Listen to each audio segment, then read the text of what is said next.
Thank organizers in general and Professor Otto for giving me this opportunity to be with you in this morning. As such, here in India, this is around midday. So I've been asked to talk about mitral valve repair in the situation of rheumatic mitral valve disease. What I'm going to do now is going to talk about the way we approach the rheumatic mitral valve disease and the way we repair in some of the patients, not mostly. So can this go away? This.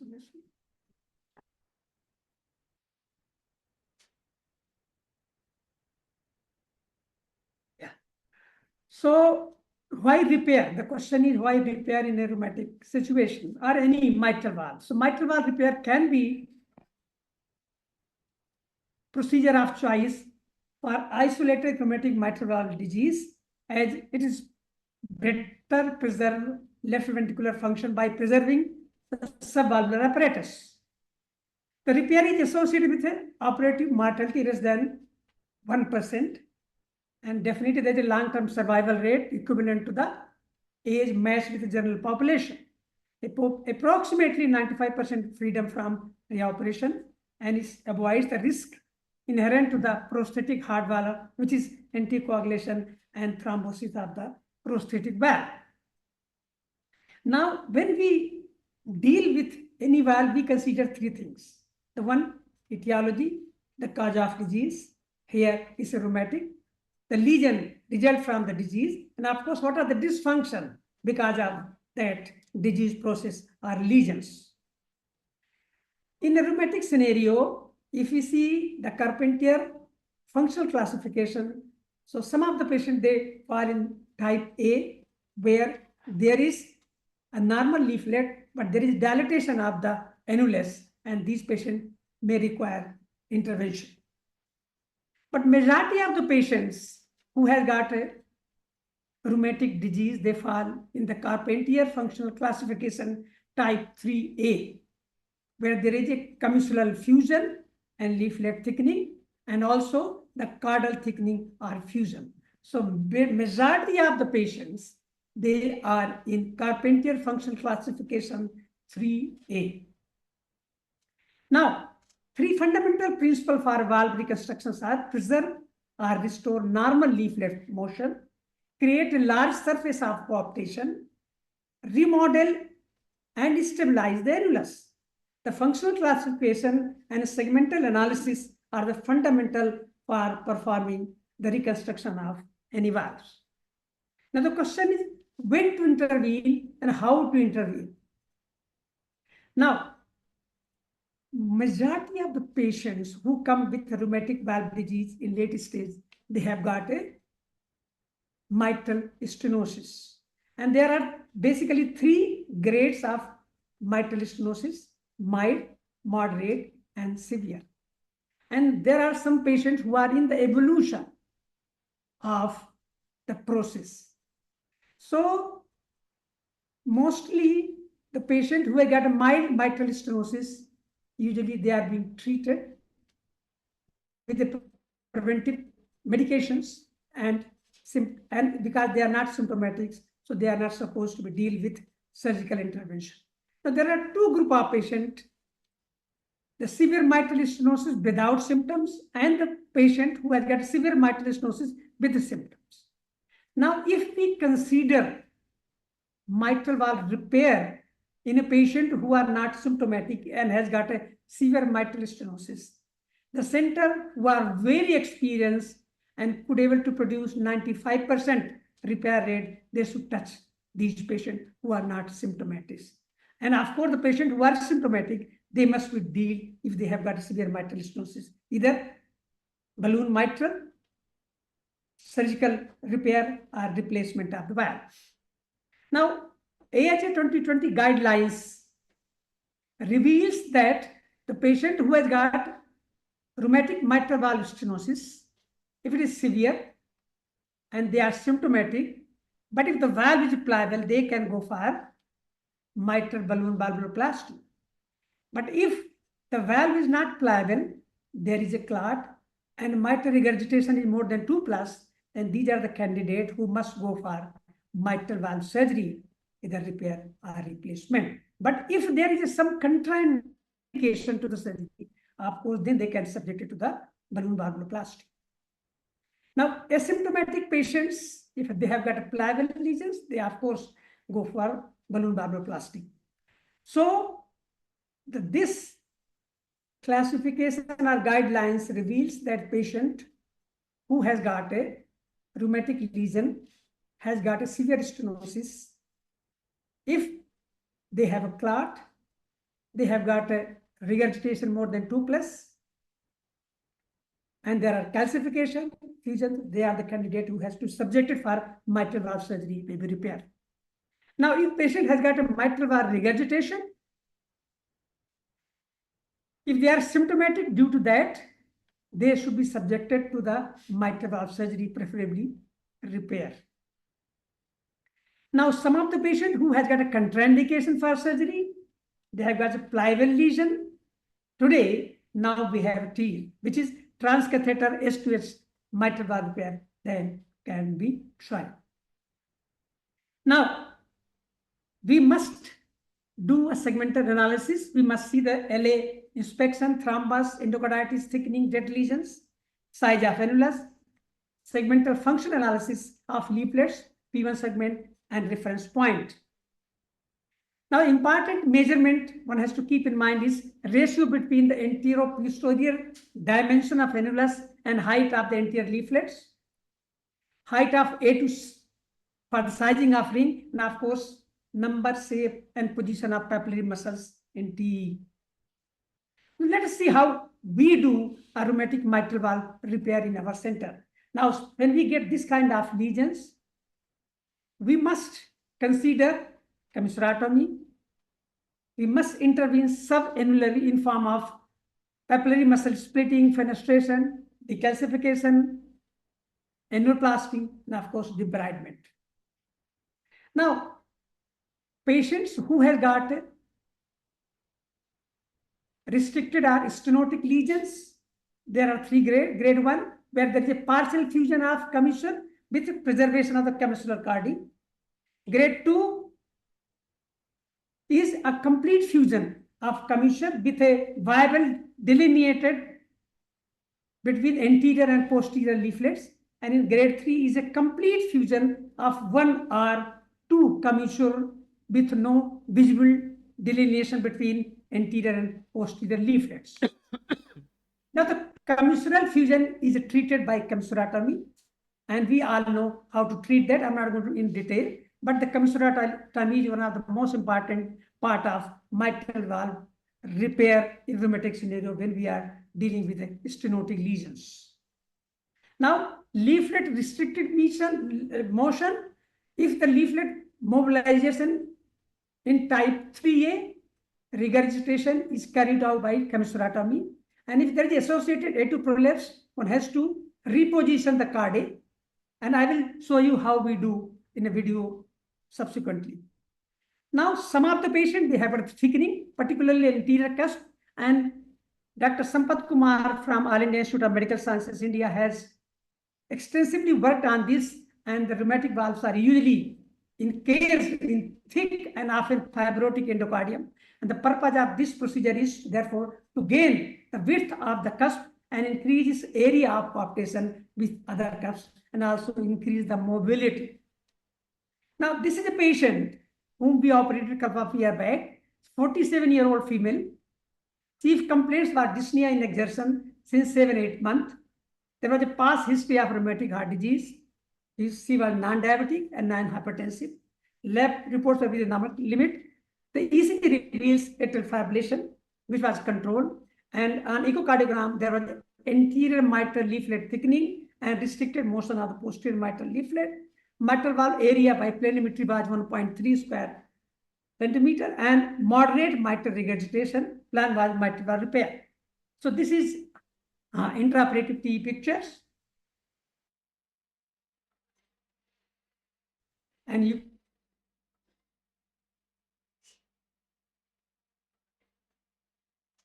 can see very well, there are thickened card Then we see the commissure, which you can see there, we are trying to do commissurotomy because this is a fused commissure.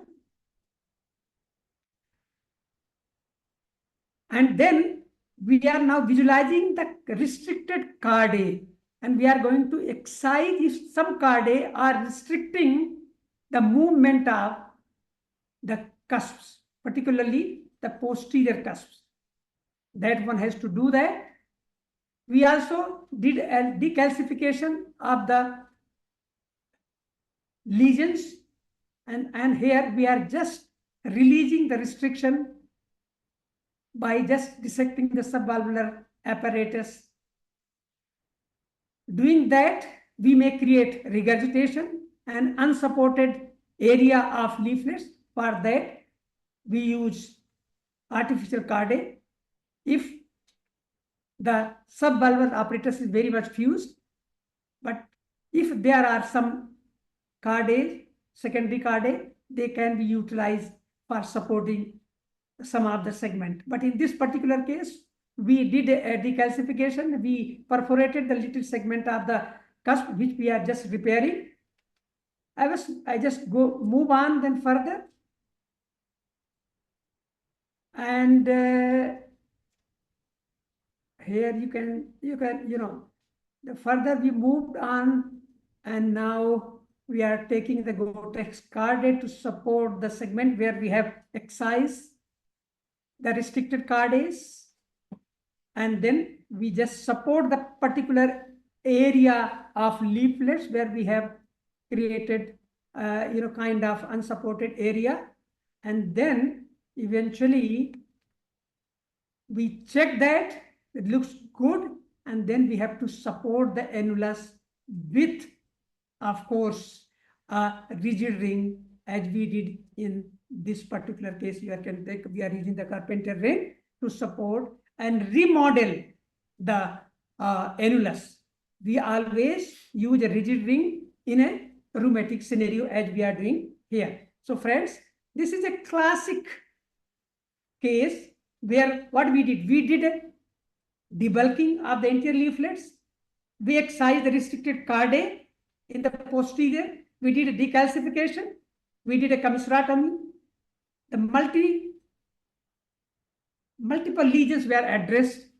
And then we use an artificial cardae to support the cusps, and eventually we use the rigid ring to give a stability and get a long-term result.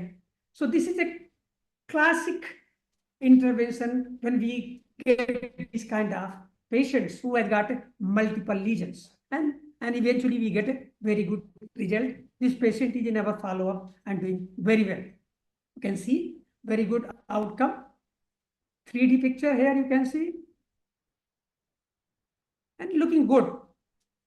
Now, in a segment where patient has got a valve regurgitation, the surface area and pliability of anterior leaflets and severity of the subvalvular lesion. The most common valvular lesion in type 3A are annular dilatation, commissural fusion, leaflet thickening, and caudal thickening and fusion. Now, what we have to do? We have to do the caudal resection. Should we preserve at least one cardae every 4 millimeter and leaflet margin? There should be one lesion and one technique principally. We not hesitate to use artificial cardae as is being shown here, and we don't have a Leipzig loop available in India, but we use single Gotex to do our jobs. Now I am going to show you this patient's. You can see here, this patient has got mitral regurgitations.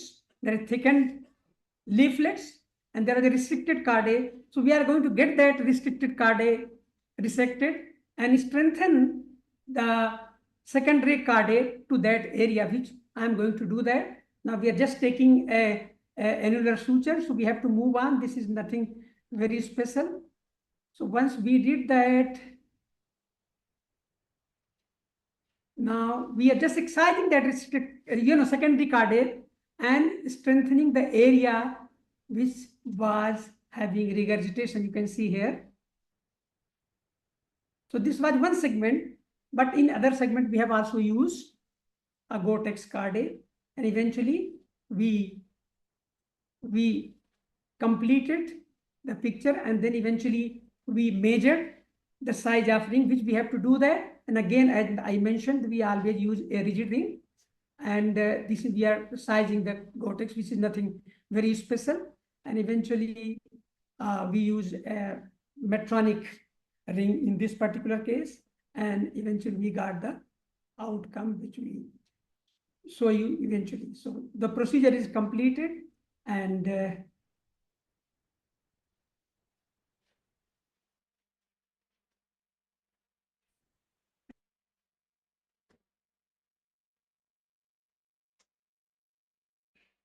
this is outcome. Some of the patient who has got isolated mitral valve regurgitation because of the annular dilatation, earlier people used to do various kinds of narrowing annuloplasties, which you can see here, but these annuloplasties are not working. Hence, what we have started, this is a particular patient. You can see the cusp looks okay, but there is annular dilatation, the classical annular dilatation in a rheumatic scenario. The cusps are looking good, which we are examining here. So what required is a annuloplasty ring to control reduce the annular dimension and get an outcome, what we have done in this particular case.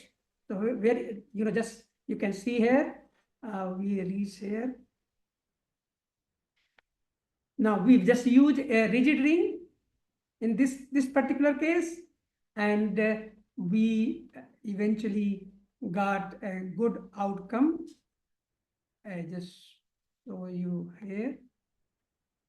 You can see here water test giving very nice outcome in this particular case, where there was a isolated annular dilatation, and this is outcome on TEE after surgery, and which is very good outcome. So these are some of the patients, but these are not very common. Rarely you get in a rheumatic scenario pure dilatation. Now, other procedures which one can follow, if there are the thickening, there is a restriction of the leaflets. One can do leaflet augmentation by the use of pericardium, maybe anterior and also the posterior, depending on whatever the lesion is present. Now, what are the results which we have got in India? These are the the publication from All India Institute of Medical Sciences, very extensive results. This was published in 2006, 890 cases, and the majority of the patient, they had annuloplasty. Commissurotomy was done in majority of the patient. Some of the patients had regurgitant lesion, and eventually they have very good. This is another paper, and the outcome of this paper is that the operative mortality in this series was around 5%. The most survived around 70 years, and there was no arterial mitral valve regurgitation after 6 years. Now, there were 23 late deaths. At 6 years, actuarial and event-free survival rate were 92%. And one patient, that is a patient, had a transient right hemiparesis, maybe because of embolization of the thrombus. So, considering the rheumatic scenario, this is one of the very good outcome, and this was published from All India Institute of Medical Sciences by Dr. Sampath Kumar. So, in conclusion, friends, the Carpenter classification of lesion etiology correction continues to remain the basis of surgical mitral valve repair. Using this approach, most valves afflicted by rheumatic etiology may be repaired. Attention must be paid to the anatomy of each segment of both leaflets and appropriate techniques used. There is a growing body of evidence to show better outcome if mitral repair is offered early in the course of disease. Thank you. Thanks a lot.